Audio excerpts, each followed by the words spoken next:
ஒன்று ராஜாக்களின் புஸ்தகம் 19ஆம் அதிகாரம் 13வது வசனத்தை வாசிக்கும். அதை எலியா கேட்டபோது தன் சால்வையினால் தன் முகத்தை மூடிக்கொண்டு வெளியே வந்து கெபியின் வாசல் நின்றான்.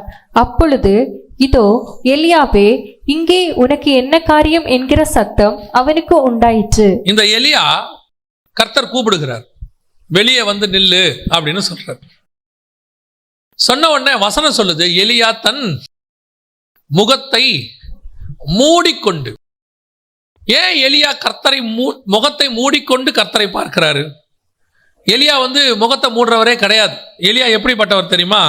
வாசிங்க, 1 ராஜாக்களின் புஸ்தகம் 17ஆம் அதிகாரம் 1வது வசனத்தை வாசிங்க. கீலேயாத்தின் குடிகளிலே திஸ்பியனாகிய எலியா ஆகாபை நோக்கி, என் வாக்கின்படியே அன்றி இந்த வருஷங்களிலே பனியும் மழையும் பெய்யாதிருக்கும் என்று இஸ்ரவேலின் தேவனாகிய கர்த்தருக்கு முன்பாக நிற்கிற நான். இஸ்ரவேலின் தேவனாகிய கர்த்தருக்கு முன்பாக நிற்கிற நான். அந்த வசனம் என்ன சொல்லுது? கர்த்தருக்கு முன்பாக. என்ன ஒரு தைரியம் பாருங்க! ஒரு ஊழியக்காரனுக்கு இருக்க வேண்டியதான ஒரு தைரியம் அது. I am standing in front of the God. I am standing in the presence of the God. I am standing in the front of the face of the God. தேவனுடைய முகத்திற்கு முன்பாக நான் நிற்கிறேன். கர்த்தருடைய சமூகத்தில் நான் நிற்கிறேன். கர்த்தருக்கு முன்பாக நிற்கிறேன். எவ்வளவு பெரியதான ஒரு கான்ஃபிடென்ட்! ஒரு ஊழியக்காரன் இப்படிதான் இருக்கணும். அவனுக்கு ஒரு தைரியம் இருக்கணும். என்ன இருக்கணும் தெரியுமா? நான் கர்த்தருக்கு முன்பாக நிற்கிறவன்.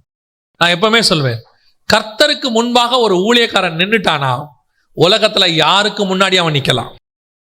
எப்பேற்பட்ட ஆளுக்கு முன்னாடி நிக்கலாம். அவன் பயப்பட வேண்டிய அவசியமே இல்லை. அவன் நிக்க வேண்டியது கர்த்தருக்கு முன்பாக. அவன் நின்றுட்டான், வேற யாருக்கிட்ட நிக்கவும் பயமே கிடையாது. அமெரிக்காவில் மிகப்பெரியதான ஊழியக்காரர் பில்லி கிரஹாம். அவர் ஒரு கூட்டத்துக்கு அவர் பார்த்தீங்கன்னா ஒரு 3 லட்சம் பேர் 2 லட்சம் பேர் வருவாங்க. அவருடைய மெசேஜை கேட்டு பாருங்க. கர்த்தர் அவரோடு கூட இருக்கிறாருங்கிற தைரியத்தை அந்த மெசேஜில் நீங்க பார்க்க முடியும். இயேசு கிறிஸ்துவை பத்தி வேதம் சொல்லுது இல்லையா? அவர் முகதாட்சண்யம் இல்லாதவர் என்றும். ஒருத்தன் சொல்லுவான், போதகரே நீர் முகதாட்சண்யம் இல்லாதவர் என்றும் நீர் யாருக்கும் பயப்படுகிறது இல்லை என்றும் நாங்கள் அறிந்திருக்கிறோம். காரணம் என்ன? இயேசு சொல்றாரு, நான் பிதாவை எப்பொழுதும் எனக்கு முன்பாக வைத்திருக்கிறேன். I'm standing in front of the God. தேவனுக்கு முன்பாக நிற்கும் போது எனக்கு என்ன இருக்காது? பயம் இருக்காது.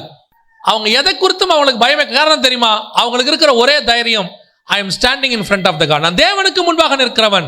நான் மனுஷனுக்கு பயப்பட வேண்டிய அவசியம் இல்லை. மனுஷனுக்கு மரியாதை கொடுக்கிறேன், மனுஷனை கனப்படுத்துறேன். ஆனா மனுஷனுக்கு என்ன செய்ய மாட்டேன்? பயப்பட மாட்டேன். அதான் சத்தியம். ஆனா இந்த தைரியம் எங்க வரும் தெரியுமா? தேவனுக்கு முன்பாக நின்றுட்டா வந்துடும். யோவான் ஸ்நானகனுக்கு ஏன் ஏரோதை பார்த்து பயமே வரல? ஆனா ஏரோதுக்கு யோவான் ஸ்நானகனை பார்த்தா பயமா இருக்குது. ஆனா யோவான் ஸ்நானகனுக்கு பயமே இல்லை. காரணம் என்ன தெரியுமா? அவன் கர்த்தருக்கு முன்பாக நிற்கிறவன். நீ ஏரோது, நீ 1/4 பங்கு தேசத்துக்கு அதிபதியாக இருந்துட்டு போ, நீ என்ன வேணா செஞ்சுட்டு போ, என் தலையை வாங்குற அளவுக்கு உனக்கு அதிகாரம் இருக்கட்டும். ஆனா உனக்கு நான் என்ன செய்ய மாட்டேன்? பயப்பட மாட்டேன். இயேசு அழகா ஒரு பதில் சொல்லுவார். பிலாத்து சொல்லுவாரு, இந்த மாதிரி உம்மை விடுதலையாக்கவும் சிலுவையில் அறையவும் எனக்கு என்ன உண்டு? இயேசு திருப்பி சொல்வாரு, பரத்திலிருந்து கொடுத்தாதான் உனக்கு எல்லாம், சும்மா தேவையில்லாம பேசிட்டு இருக்காத. பிலாத்து அவரை விடுதலையாக்க நினைச்சு விடுதலையாக்க முடிஞ்சிச்சா? முடியாது. அதுதான் இயேசுக்கு இருந்த தைரியம். உன் கையில இல்ல தம்பி, எல்லாம் பரலோகத்துக்கிட்ட இருக்கு. ஏன்னா நான் தேவனுக்கு முன்பாக நிற்கிறவன். என் தலையின் முடி கூட விழணுமா விழ வேணாமா என்று பரலோகம் நிர்ணயம் பண்ணி வச்சிருக்கு. எத்தனை வருஷம் இந்த பூமியில நான் இருக்கணும் என்பதை பரலோகம் நிர்ணயம் பண்ணி வச்சிருக்கு. நான் எப்படி இருக்கணும் என்பதை பரலோகம் டிசைன் பண்ணி வச்சிருக்கேன். அதனால அந்த டிசைன் பண்ற அதிகாரம் யாருக்கும் கிடையாது. எத்தனையோ பேர் எத்தனையோ ஊழியக்காரர்களுக்கு விரோதமாக எழும்பி அதை பண்ணுவேன் இதை பண்ணுவேன் அப்படிலாம் சொன்னாங்க. சொன்னவர்கள் எல்லாம் காணாமல் போனார்கள். ஊழியக்காரர்களுக்கு விரோதமாக கையெழுத்து போட்ட எத்தனையோ அதிகாரிகள் கையெழுத்து போட்டு சபைக்கும் ஊழியக்காரர்களுக்கும் விரோதமாக கையெழுத்து போட்டாங்க. கையெழுத்து போட்டு இந்த சபையும் இங்கே கட்டக்கூடாது, ஊழியக்காரங்க இங்கே இருக்கக்கூடாதுன்னு அவங்க நினைச்சாங்க. கடைசியில கிறிஸ்தவ ஹாஸ்பிட்டல்ல போய் அவர்களுக்கு மருத்துவம் பார்க்குற அளவுக்கு கர்த்தர் கொண்டு நிறுத்திட்டார். எந்த சர்ச்சுக்கு விரோதமா நீ கையெழுத்து போட்டியோ கடைசியில அந்த கிறிஸ்தவன் தான் உனக்கு மருத்துவமே பார்க்கணும். அதுதான் கர்த்தர் செஞ்சு வைக்கிறது. நம்ம நினைச்சுக்க கூடாது நாங்க தான் டிசைன் பண்றோன்னு. நீங்க டிசைன் பண்ணல, ஹெவன் டிசைன் பண்ணுது. காரணம், கர்த்தருக்கு முன்பாக நிற்கிறேன் நான். ஆனா அந்த எலியா இப்ப சொல்றாரு, வாசிங்க 1 ராஜாக்கள் 19:13 திருப்பி வாசிங்க பாப்போம். அதை எலியா கேட்டபோது தன் சால்வையினால் தன் முகத்தை மூடிக்கொண்டு. காரணம் என்ன? கர்த்தருக்கு முன்பாக நிற்கிற எலியா அவ்வளவு தைரியமா ஆகாபு கிட்ட சொல்றான், கர்த்தருக்கு முன்பாக நிற்கிறேன் நான் அப்படிங்கிறான். அப்பேற்பட்ட ஒரு தைரியசாலிக்கு ஏன் திடீர்னு முகத்தை மூடுற சுபாவம் வந்துச்சு? ஏன் திடீர்னு அவருக்கு அப்படி ஒரு சூழ்நிலை ஏற்பட்டது? கவனிங்கள், எலியாவுக்கு கர்த்தர் ஒரு வேலையை கொடுக்கிறார். சூரிய செடிக்கு கீழே படுத்திருக்கும் போது 1 ராஜாக்கள் 19 ஒரு வேலையை கொடுக்கிறார். வேலையை கொடுத்து சொல்றாரு, நீ எழுந்து நட, நீ பண்ண வேண்டிய பிரயாணம் வெகு தூரம் அப்படின்னு தூதனை அனுப்பி சொல்றார். இப்போ எலியா எழுந்துச்சு பிரயாணம் பண்ண ஆரம்பிச்சிட்டார். ஆரம்பிச்சவர் எந்த பக்கம் பிரயாணம் பண்ணிட்டாருன்னு கேட்டீங்கன்னா, ஆப்போசிட் டைரக்ஷன்ல பிரயாணம் பண்ணிட்டார். எங்க போயிட்டாரு? எகிப்தில் இருக்கிற ஓரேபுக்கு போயிட்டார். பிரயாணம் பண்ணி எகிப்தில் இருக்கிற ஓரேபுக்கு போயிட்டார். அங்கதான் இந்த கான்வர்சேஷன் நடக்குது. ஆண்டவர் எலியாவை பார்த்து பேசுறது அங்கதான் நடக்குது. எலியாவே, உனக்கு இங்க என்ன காரியம், ஏன் இங்க வந்த அப்படின்னு கேட்கிறார்.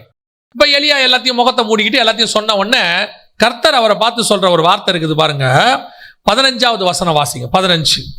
அப்பொழுது கர்த்தர் அவனை பார்த்து, நீ தமஸ்குவின் வழியாய் வனாந்திரத்துக்கு திரும்பி போய் அப்படின்னா தமஸ்குவின் வழியாய் வனாந்திரத்திற்கு திரும்பி போ அப்படின்னா என்ன அர்த்தம் தெரியுமா?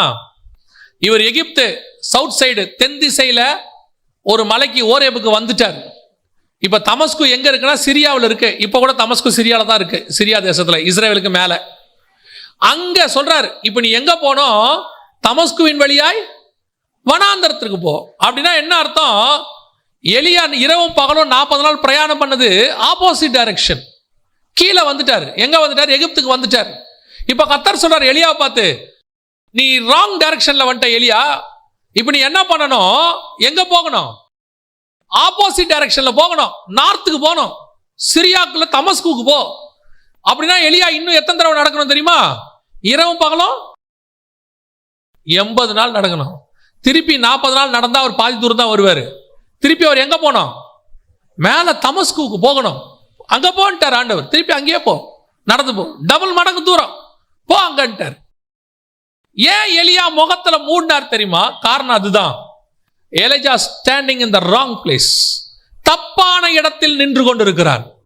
அந்த தப்பான இடத்துல நிற்கும் போது அவனுக்கு முகத்தை மூட தவிர வேற வழியே கிடையாது. ஏன்னா தப்பான இடத்தில் இருந்து தேவனை பார்க்க முடியாது. தேவனை பார்க்கறதுக்கு முதல்ல நான் நிக்கிற இடம் ரொம்ப முக்கியம். வேர் ஐ ஆம் இஸ் வெரி இம்பார்ட்டன்ட். நான் எங்கே இருக்கிறேன்? ஆதாம் கேட்டாரு ஆதாமை பார்த்து, நீ எங்கே இருக்கிறாய்? அது வரைக்கும் என் கூட இருந்த ஆதாமே, இப்ப நீ எங்கே இருக்கிறாய்? இப்ப அவன் சொல்றான், நான் மரத்துக்கு பின்னாடி நிற்கிறேன், விருட்சங்களுக்குள்ளே ஒளிந்து கொண்டேன். Standing in the wrong place. நான் விருட்சத்துக்கு பின்னாடி இருந்தால் கர்த்தருடைய முகத்தை பார்க்க முடியாது. நான் கெபிக்குள்ள இருந்தால் கர்த்தருடைய முகத்தை பார்க்க முடியாது. கர்த்தர் எங்க சொல்றாரோ அங்க இருக்கணும். இன்னைக்கு ஒரு கூட்டம் இருக்குது, கர்த்தர் சொல்லாத இடத்துக்கு ஓடிடுறது. தேவன் ஒரு இடத்துக்கு போக சொன்னால் அந்த இடத்தில் உங்களுக்கு என்ன தேவையோ அதை ரெடி பண்ணிட்டு தான் கர்த்தர் உங்களை அனுப்புவார். தேவன் கொண்டு போய் நிறுத்துகிற இடம் அது கடினமா இருக்குதா, அது வனாந்தரமா இருக்குதான்றதெல்லாம் முக்கியம் கிடையாது. அவர் நிறுத்தினா அந்த இடத்தில் கர்த்தர் ஆசீர்வதிக்க வல்லமை உள்ளவராய் இருக்கிறார். தேவன் நினைச்சா பாபிலோனில் வைத்தும் தானியேலை ஆசீர்வதிப்பார். தேவன் நினைச்சா எருசலேமிலும் சிதேக்கியா கண்களை பிடுங்கும்படி கர்த்தர் செய்வார். எருசலேம்ல இருந்துட்டா எல்லாமே ஆசீர்வாதமா அப்படின்னு நினைச்சுக்கிறது ஒரு குரூப். ஓ, பாபிலோன் பாவத்தின் தேசம். கர்த்தர் உன்னை எங்க வைக்கிறார்ன்றதா முக்கியம். எங்கே நீ நிற்கிறாய் என்பது ரொம்ப முக்கியமான கேள்வி. Where you are standing. கர்த்தருக்கு முன்பாக நிற்கிறோமா? இன்னைக்கு நமக்கு என்ன ஆசை? ஓ, பெரிய கம்பெனிக்கு போயிட்டோம்னா ஆசீர்வாதமா இருக்கும். வேலை எவ்வளவுங்க சம்பளம்? 60,000, 70,000, 1.5 லட்சம், 2 லட்சம். ஆசைப்பட்டுட்டு ஓடிடுறது. அங்க போனா அவன் போட்டு ஆரஞ்சு ஜூஸ் புளிகிற மாதிரி புளிகிறான். நைட்டு சாயங்காலம் 6 மணிக்கு வேலை ஆரம்பிச்சு மறுநாள் காலையில் 6 மணிக்கு முடியுது. நைட்டு முழுக்க 12 hours வேலை. 6 மணிக்கு வந்து படுத்தா திருப்பி 8 மணிக்கு ஆஃபீஸ்ல இருந்து ஃபோன் வருது, ஒரு அர்ஜென்ட் கிளைண்ட்டு, உடனே லேப்டாப்பை ஓப்பன் பண்ணு. திருப்பி நல்லா 1.5 லட்சம் சம்பளம் போய் உடம்பு கெட்டு எல்லாம் பாதிக்கப்பட்டு 6 மாசம் சேர்த்து வச்ச மொத்த சம்பளமும் ஹாஸ்பிட்டலுக்கு போயிருச்சு. கர்த்தர் அதை நிச்சயம் செய்ய மாட்டார். கர்த்தர் நிச்சயம் செய்ய மாட்டார். ஆண்டவர் ஒருவேளை சம்பளம் குறைவாய் கொடுத்தாலும், உன்னை சமாதானமான இடத்தில் குடியிருக்க பண்ணுவார். அதான் கர்த்தர் கொடுக்கிற ஆசீர்வாதம். உன்னை சுத்திலும் கர்த்தர் அமைதியை உண்டாக்குவார். உன்னை சுத்தி எப்ப பார்த்தாலும் ஒரு பெரிய போலீஸ் ஆபீசர் கர்நாடகாவில் இருக்கிறார். அடிக்கடி அவரை மீட் பண்ணும்போது, அங்கே போகும்போது மீட் பண்ணுவார். மீட் பண்ணும்போது ஒரு வார்த்தை அடிக்கடி சொல்லுவார். அவருக்கு ஏற்கனவே 2 ப்ரமோஷன் வந்துருச்சு. 2 ப்ரமோஷனையும் அவர் வேணான்ட்டார். அப்போ அவர் கூட வேலை பார்த்துருந்தவங்கலாம் வந்து அவர்கிட்ட சொன்னாங்க, பைத்தியக்கார மாதிரி நீ என்ன செய்கிற, வேலை பண்ணுற, இந்த ப்ரமோஷனுக்காக அவன் எவ்வளோ வெயிட் பண்ணுறான், உனக்கு எவ்வளோ காசு இன்க்ரீஸ் ஆகும், நீ என்ன இப்படி பண்ணுற. அவர் வேணா நீங்கள் வாங்கிக்கிங்கப்பா, எனக்கு வேணாம் அப்படின்ட்டார். இப்போ நானும் அவரை கேட்டேன், ஏன் பிரதர் வேணான்றீங்க, ஏன் இந்த ப்ரொமோஷனை நீங்கள் வேணான்னு சொல்கிறீங்க. அப்போ அவர் சொன்னார், பாஸ்டர், இந்த இடத்துல நான் இருக்கும்போது நான் நினச்ச நேரத்தில் வீட்டுக்கு வர முடியும், நான் ஜெபம் பண்ண முடியும், நான் ஞாயிற்றுக்கிழமையில் ஆராதனைக்கு போக முடியும். இன்னும் சொல்ல போனால் அவர் பார்ட் டைம் மினிஸ்ட்ரி பண்ணுறாரு. ஞாயிற்றுக்கிழமையில் நான் ஊழியம் பண்ண முடியும். ஆனால் இதை விட காசுக்கு ஆசைப்பட்டு நான் மேலான போஸ்டிங்க்கு போயிட்டேன்னா நான் இரவும் பகலும் மிக முக்கியமான ஒரு அரசியல் தலைவருக்கு பாடி கார்டாக போகணும். நான் அங்கே சர்ச்சுக்கும் போக முடியாது. அந்த அரசியல் தலைவர் எங்கெங்கே போகிறாரோ நான் அவர் கூடவே போகணும். எனக்கு நிம்மதி இருக்காது, ஒன்றும் இருக்காது. இப்போ கர்த்தர் என்னை நிம்மதியாக வச்சிருக்காரு. எனக்கு பணம் அல்ல, நிம்மதி ரொம்ப முக்கியம். அதை விட முக்கியம் தேவனை தேடுவது. எவ்வளோ அழகான ஒரு ஸ்டேட்மெண்ட் பாருங்க. இன்னைக்கு பணத்துக்கு ஆசைப்பட்டு அங்கே போகிறேன், இங்கே போகிறேன், அந்த நாட்டுக்கு போகிறேன், இந்த நாட்டுக்கு போகிறேன், அந்த வேலைக்கு போகிறேன், இவ்வளோ சம்பாத்தியம் போய் அவஸ்தைப்பட்டு அடிப்பட்டு மிதிப்பட்டு கடைசியில் கதறி, ஆண்டவரே ஜெபத்தை கேட்க மாட்டீரா, எனக்கு இறங்க மாட்டீரா, நீர் தானே கொண்டு வந்தீர். அவர் எங்க கொண்டு வந்தாரு? பிலிப்பு ஆவியில கொண்டு போய் போட்ட மாதிரியா போட்டாரு? ஆண்டவர் எத்தனையோ முறை தடுக்க முயற்சி பண்ணார். இது ஒரு உதாரணத்துக்கு நான் சொல்றேன். எலியா எங்க நிக்கிறான் தெரியுமா? Wrong place. நீ ராங் பிளேஸ்ல நிற்கும் போது கர்த்தரை முகமுகமா பார்க்க முடியாது. நீ ராங் பிளேஸ்ல நிற்கும் போது கர்த்தரை முகமுகமாக தரிசிக்க முடியாது. பாருங்க, ஜெயில யோசேப்பை போட்டாங்க. கேஸ் என்ன கேஸ்? போர்த்திபாரின் மனைவியோட கேஸ். ஒருவேளை இந்த யோசேப்புக்கு கில்ட்டினஸ் இருந்திருக்கும்னா, அவன் பண்ணது தப்பு அப்படின்னு ஒரு கில்ட்டினஸ் இருந்திருக்கும்னா, நீங்க ஆதியாகமத்தின் புஸ்தகத்தை வாசிச்சு பாருங்க. 20வது வசனம் வாசிங்க. 39:20.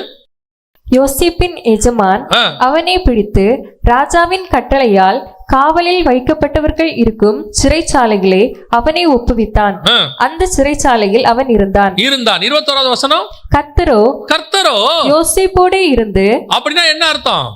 கேஸ் மோசமான கேஸ். அதாவது போர்த்திபாரின் மனைவி கேஸ்.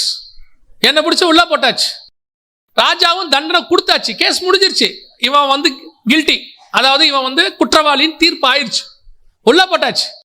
ராஜா பார்வையில சட்டப்படி இவன் குற்றவாளி. போர்த்திபாரின் பார்வையில தண்டனை கொடுத்தாச்சு. எல்லாம் முடிஞ்சிருச்சு.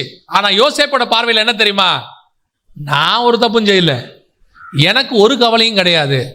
நான் வெளியே இருந்தால் கர்த்தர் என்னோடு கூட வெளியே இருப்பார், நான் ஜெயிலில் இருந்தால் கர்த்தர் என்னோடு கூட ஜெயிலில் இருப்பார். ஏன்?